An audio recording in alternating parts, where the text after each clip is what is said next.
Almost a month out from Election Day, and tonight we're talking about what Florida can improve. The governor and the nation has applauded our state for a near flawless election. Tonight, Vote Squad's Courtney talks with a voting rights advocate who says it was good, but we all learned lessons.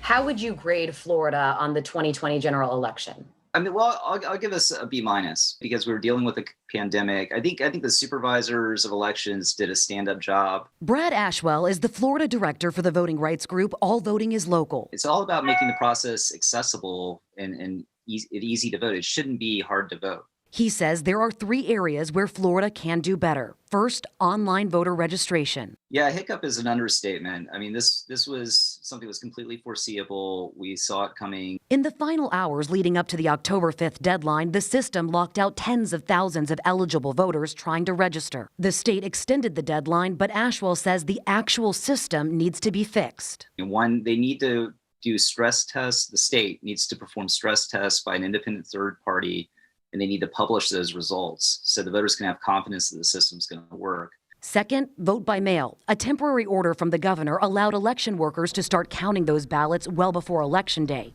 He says that should be permanent. That was smart, and it definitely saved us in the end. But there are still other issues. I mean, he could have allowed voters vote by mail ballots to count if they were postmarked by Election Day.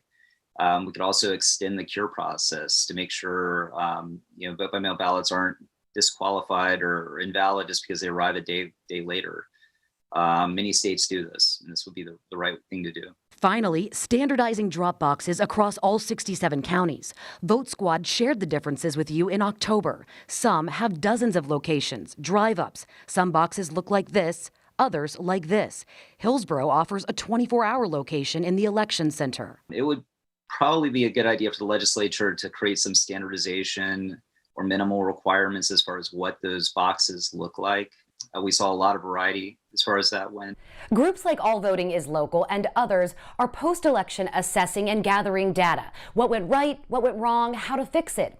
Not all agree with their proposed solutions, but they say the goal is to help the voter and to make changes sooner rather than later because those 2022 midterms are just around the corner. These groups are also fighting to improve access for those who speak English as a second language. Our Vote Squad has put together all this information for you and a lot of great resources to help you understand what's going on. You can find that at 10tampabay.com/vote.